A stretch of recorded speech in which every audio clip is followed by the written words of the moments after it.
Hey guys, it's Melissa here from melissaoatman.com. Welcome to Awaken Your Inner Awesomeness, a daily podcast devoted to spirituality and self-help. If you're new, I want to welcome you. If you're returning, welcome back. So today I have the pleasure of having an amazing guest with me. I have Miss Aubree Nichols. She is a self-love advocate and a writer. And I came across your bio and I was just so interested because she's really interested in motivating and helping women and empowering women. And, that's really what my show is all about and what I do as well. And so I can totally relate to your story. And you have 15 years of recovery. So I wanted to invite Aubree on to my show to have her talk to you. So Aubree, welcome. Thank you so much, Melissa. It's so wonderful to be here. So, I love the title of your podcast, oh, the thank you. Your awesomeness. Yeah. I love that. I had to get on this show.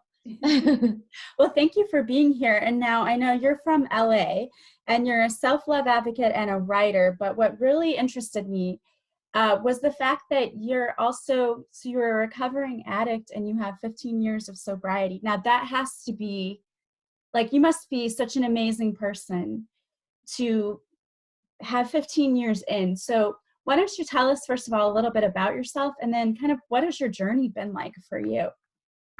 Yeah, well, so I am in LA. Actually, I lived in New York for the last 20 years. And prior to that, I hailed from Texas. So grew up in the land of like Perfectionville, everything's bigger and better, and in Houston, Texas. And that's where I consider myself a Texan really at heart. Um, and, I've always really believed that I'm always really operate from this approach of go big or go home. And when I turned, I don't know, around 16, 17, when all the people are like drinking in college, I've embraced that sort of go big or go home mentality when I started drinking. But even before then, um, just growing up in a home with a mom who was a personal trainer and a nutritionist and a dad who flew F-16 jets and just extremely disciplined. Like I, first, I am the oldest of three girls and looked down at my thighs at 6 years old and thought they were too fat. So really for me, the addiction, it really started with an eating disorder and this feeling of like not enoughness and wanting to be thinner, thinner, thinner, and really just disappear.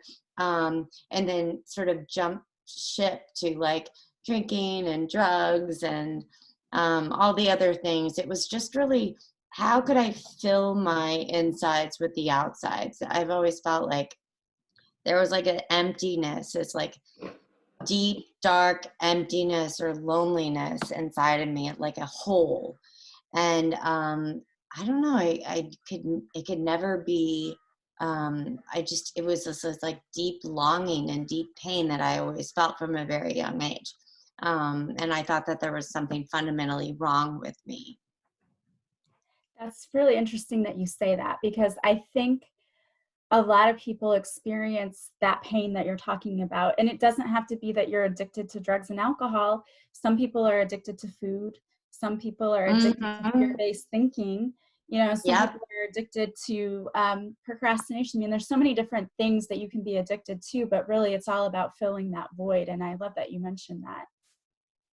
Yeah, and I think that, there was always just a lot of chatter from the very get-go. Like I'm a very creative person. I have a very active internal world, internal mind, but I also am an empath. So I'm very sensitive to all the sights and smells and feelings and spoken and unspoken things that are going on around me. For instance, in this global pandemic, I mean, the amount of like other people's feelings, whether felt, overtly felt, or kept inside, that I'm taking on, just requires a lot of self-care and processing and moving through those emotions. Because so that said, if I've got like a wild internal world and a wild external world, then I needed an out. I needed to soothe myself. So, eating or not eating was a really good way to do that. Bulimia was a really good way where it really soothed and just quieted my nervous system. As I got older and I could drink, I did a bunch of that too. I did all of the drugs, snorted them all. It didn't matter. I didn't care what they were. Um, yeah, it just got to a point where I had moved to New York around when I was like 26. And I was like living this like nighttime life, and really I'm here in LA. I can't get up early enough. It's like I'm a sunny, sort of optimistic type person, but I was in New York. I was like living this nighttime life with nighttime friends, doing a lot of like nighttime stuff, like drinking and staying up late, like for days on end. And for me, what really happened was I was at this after party. I'd been up like Thursday, Friday, Saturday night. Sunday morning comes, and like I was down in the Bowery and all the window shades were closed. It's like people are like, we're gonna keep partying, it's like strung out and it's like awful. And I like start running around this big loft trying to open up these windows. And like, I'm not scared of the light. I'm not scared of the light. But in fact, I was scared of the light, and I was afraid of my own light. And that's why I kept on like filling my body with this like toxic drugs and drinking and people. And so from there, I walked up Second Avenue. It was like 10 streets, but it felt like forever.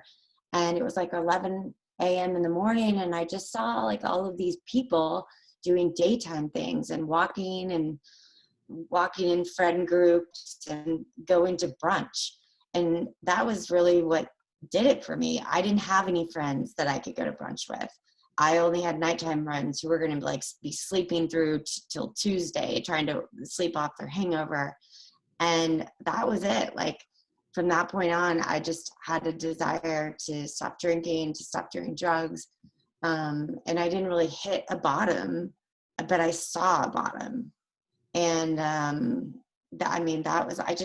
was it for me. And then from that day on, I started going to meetings, and I really never totally identified myself as an alcoholic, but more of like someone who has addictive thinking and addictive behaviors that follow.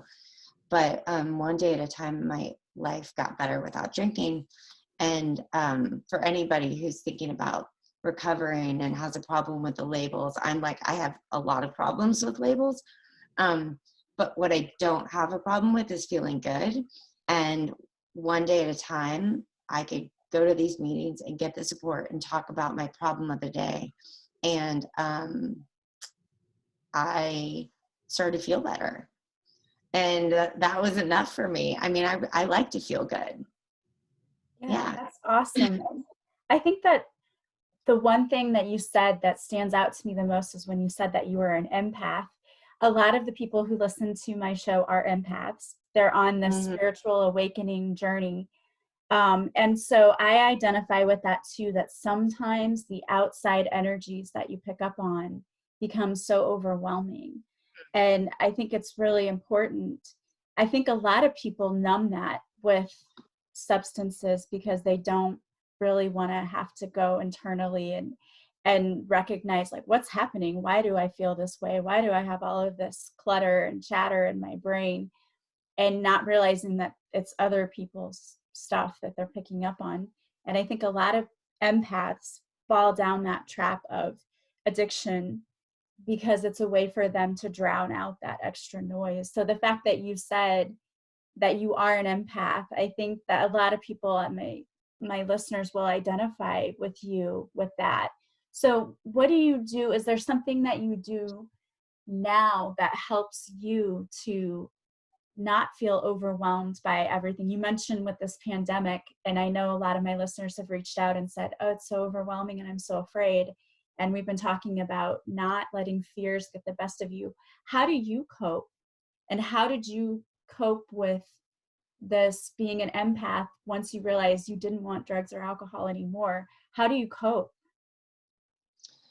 Yeah, well, for me, I mean, movement is just a big part of it. So, from the very get-go, so it's energy, right? It's energy, and it's other people's energy, or it's my energy. And if those energies get stuck, and aren't moving through, then that's when, at least for me, I get in trouble. And I feel like I gotta let the air out of the balloon. And the way I let the air out of the balloon is not when it's about to bust, but it's actually even before it gets full. So the way I do that is, like, I have a mini trampoline. I jump on the mini trampoline like at least daily. I listen to music, I dance, I write morning pages in the morning. I cry a lot. Almost every time I meditate daily, if not twice daily, if not 3 times right now, especially with what we're going through. Yeah. And I cry a lot. Um, and yeah, I think, so those are the things I've done. I talk to people. There's an energy about, so progesterone it's a hormone, actually, that a lot of women, we have, like, during a certain point of our cycle and when women get pregnant. But when women are talking with other women, progesterone is actually a calming hormone. So when women are talking to other women, progesterone is released, and it gives you that feeling of, like, comfort and coziness. So I think, like, talking to other women, or, like, just talking to people and laughing, all of those things are really helpful. And I think, like, it's specifically like what we're experiencing right now. I just want to speak a little bit to that with COVID-19, because there's no right way to quarantine, and there's no right way to do the coronavirus. Like, the only right way to do it is the way that is right for you. So this means taking whatever comforts you need. It's like, eat the donut, binge the TV show. I mean, listen, watch the news if that's what makes you feel if that's what makes you feel comfortable and safe. For me, I don't watch it all. And I like to pretend. I like to wake up, listen to Beyonce and Jay-Z, jump on my mini trampoline, pretend like everything's just fine out there.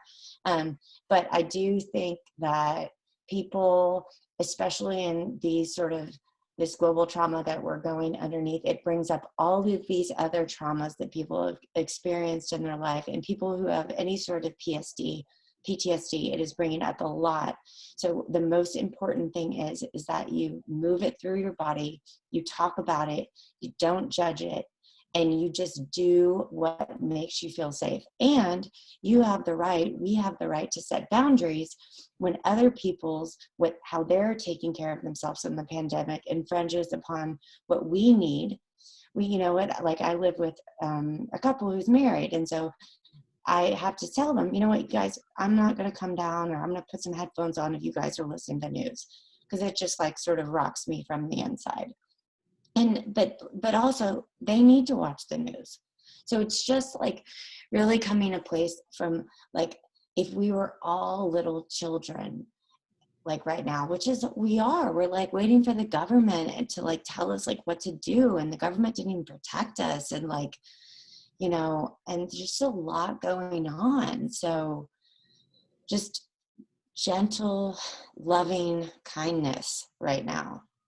Zero expectations. And just like I did when I got sober, Melissa, it's one day at a time. Yeah, I love that. And I love that you said that when you meditate and whatever, you just allow yourself to feel your emotions and cry. Because I did an episode yesterday about not being a stuffer, not being a person who stuffs their emotions down, because we have to heal it. You have to feel that stuff in order to heal it.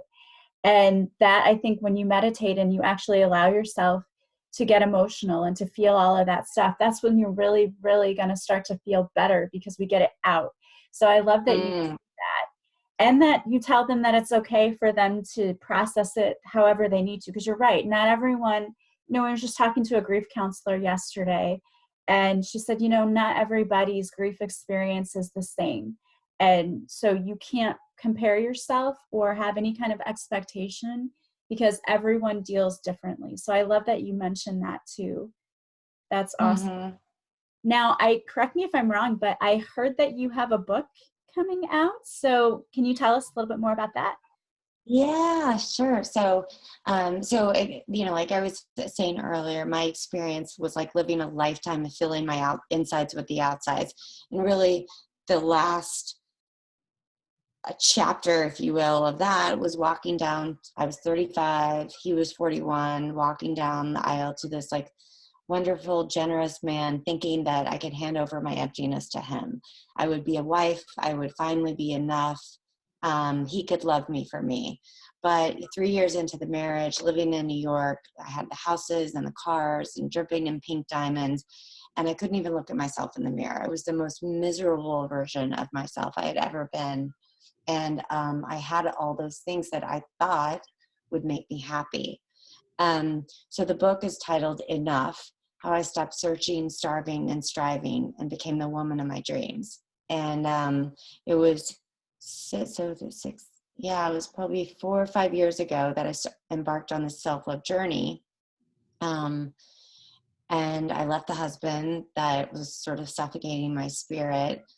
And I've just been on this road and this just self-love journey ever since.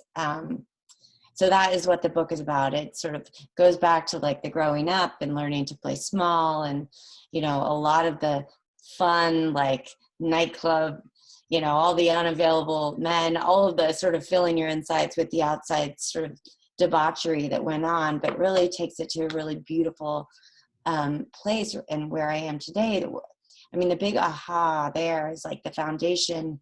The relationship that we have with ourselves sets the foundation for everything in our life.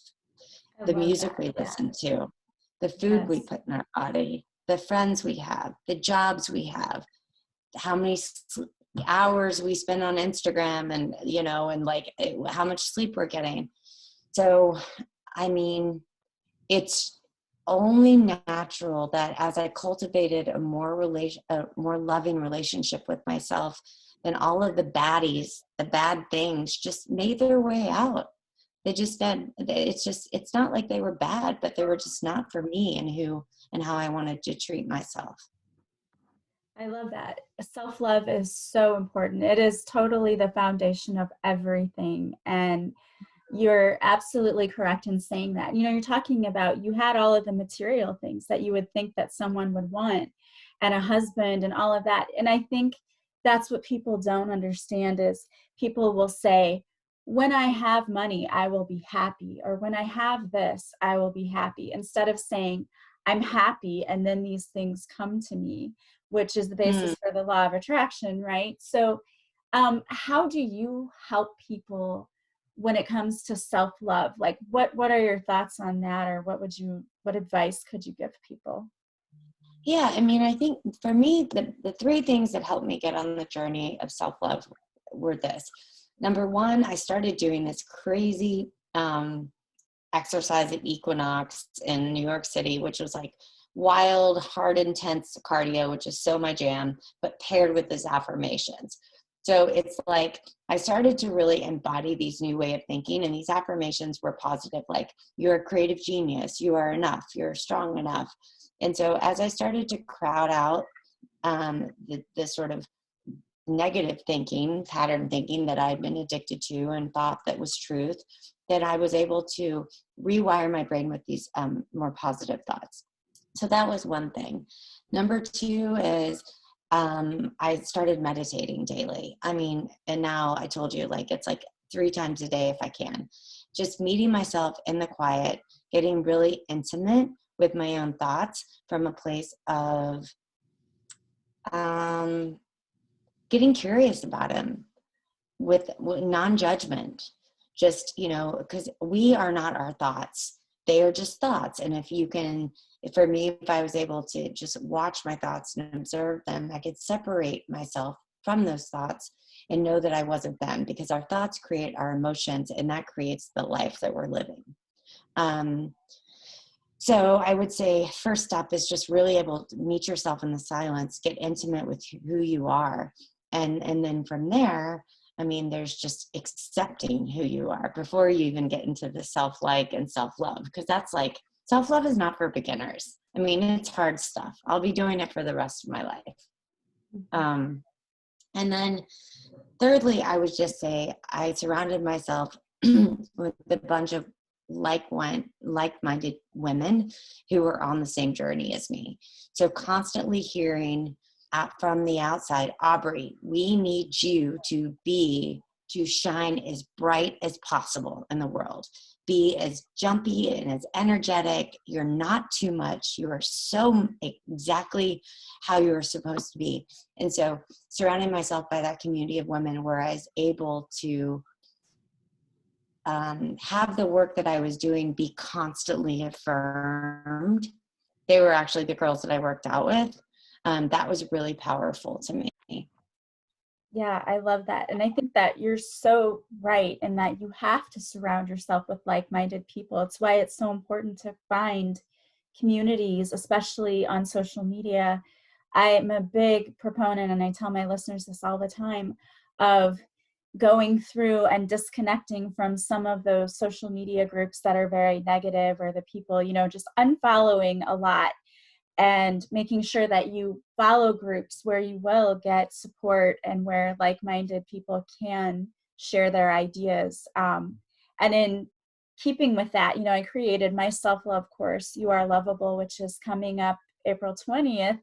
And there will be a Facebook group, and we're also meeting a few times together in the group for that reason. So people can see, I think it's so great for people to see I'm not alone.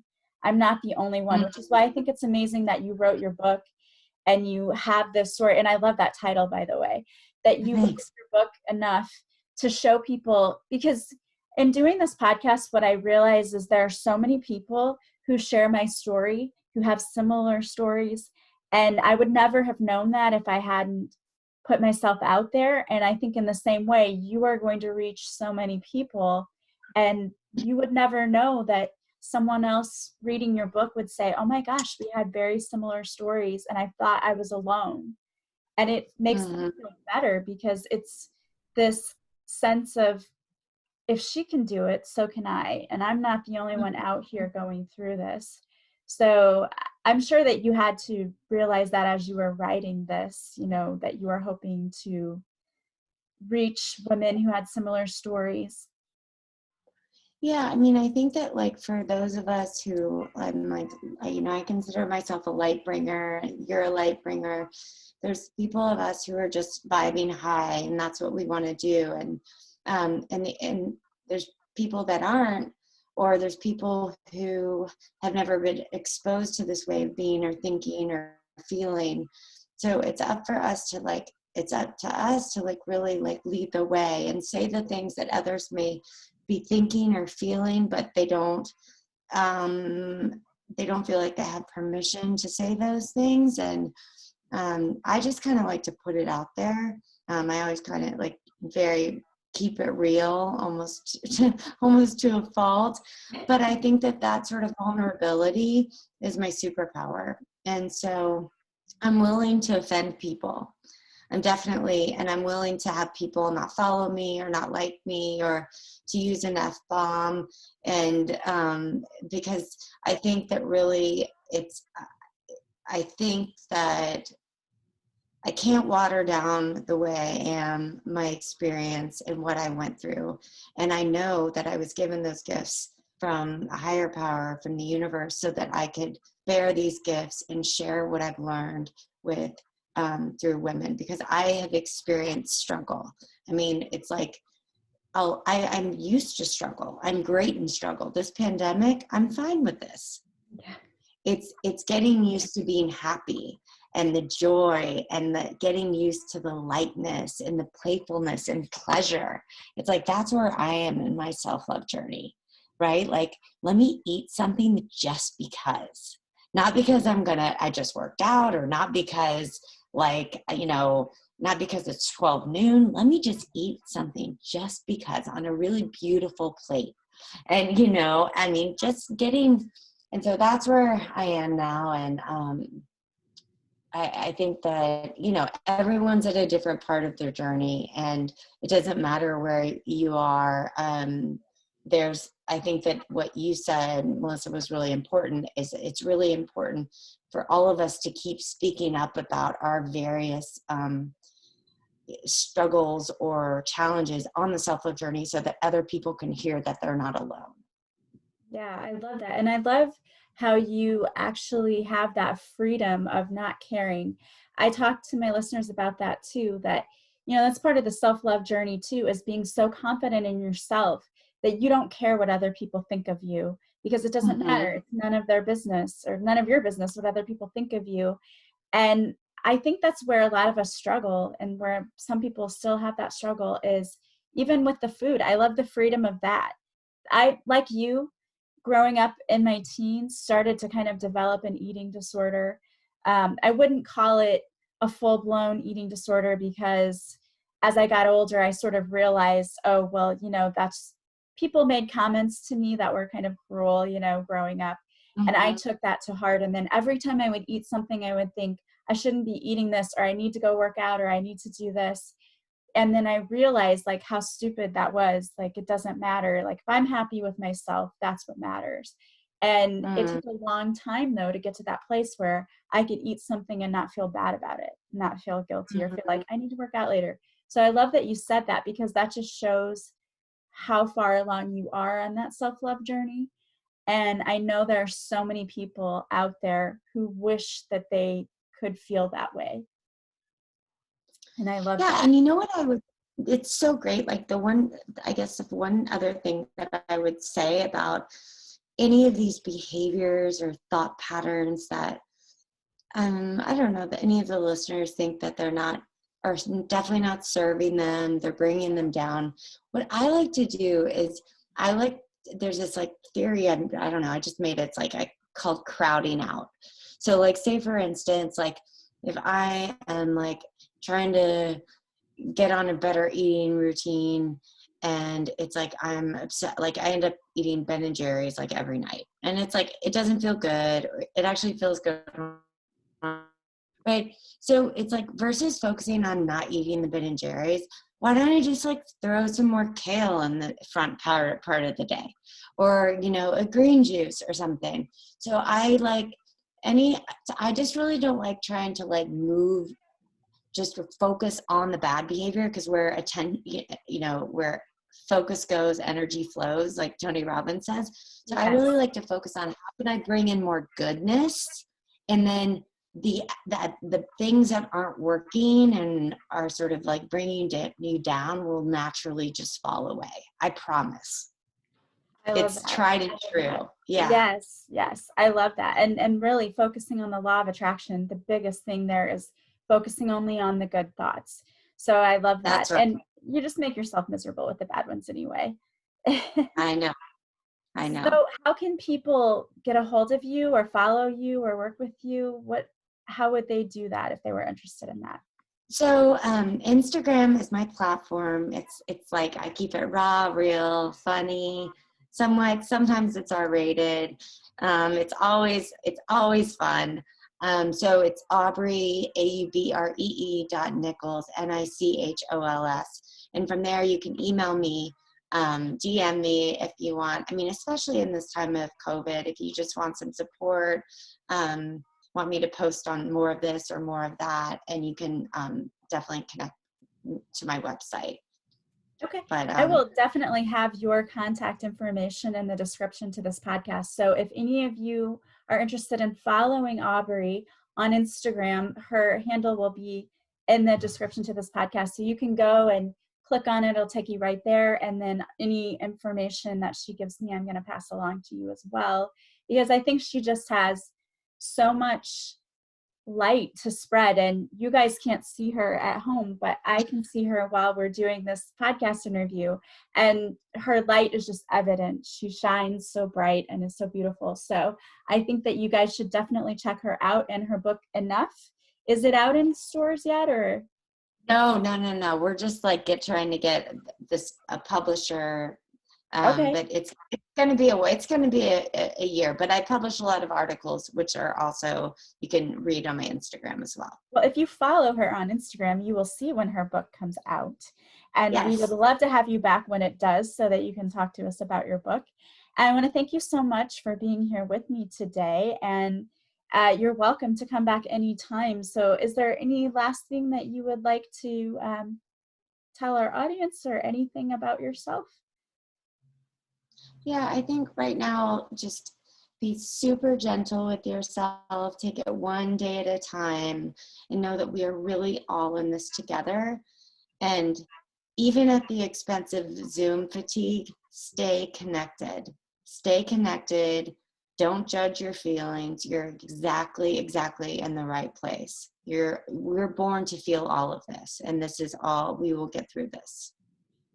I love that. Well, thank you, Aubree, so much for being with me. As always, guys, I want to thank you for being with me as well. If you guys like this podcast, please subscribe. Please share it with others. Please leave a review from wherever you're listening. That helps others to find us, not just me, but also Aubree. And we are here to help spread our light. And so that helps us in our mission here. So I want to thank you so much for that. If you want to work with me, just go to my website, melissaoatman.com. There you'll see all of the services that I offer. You can also sign up for my course, You Are Lovable, which is a 2-week course in self-love, self-discovery, and self-confidence. And it is open for enrollment now. If you subscribe to my website, you'll also receive a free morning and evening meditation just as my gift to you. So thank you for being here with me. Don't forget to follow me on social media. I go live on Facebook Mondays at 6:30 Central, where I do a free card reading. And I also post Instagram videos and YouTube videos. I have free meditations. So follow me there. All of my information is in the description to the podcast as well. Thank you, guys. I am sending you so much love and light. I hope that you have a beautiful weekend. And I will talk to you again on Monday. Bye, guys.